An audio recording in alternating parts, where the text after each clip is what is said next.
Aždaja. It is a huge and terrible monster. It's big, it's terrible, it's nasty.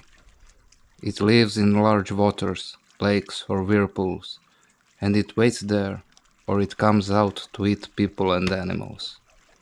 Book Stefanović Karadžić. Stories.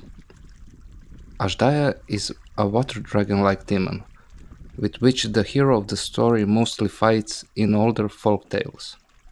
It has huge jaws, a pair of wings, 4 legs, and a long snake-like tail. It can be with one head or multiple heads, up to 9 heads, but it is most remembered with one head or 3 heads. The word itself has a Persian meaning, Aži Daha. Daha means snake.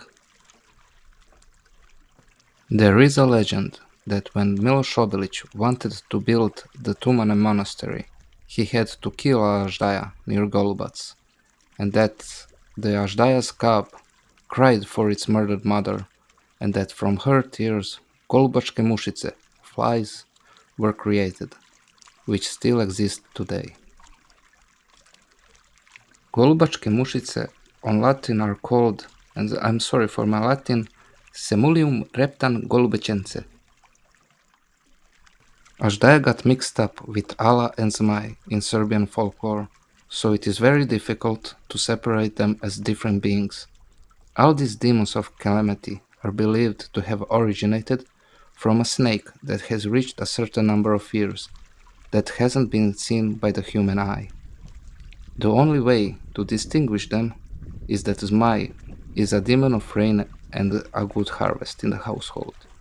Ala is the bringer of hail clouds and hailstorm, and is always hungry. And Aždaja is a demon of cruelty and water. And if they have great similarities, I hope I have shown you a picture of diversity of these dragon-like mythological creatures. I hope you enjoyed this video and see you in the next one.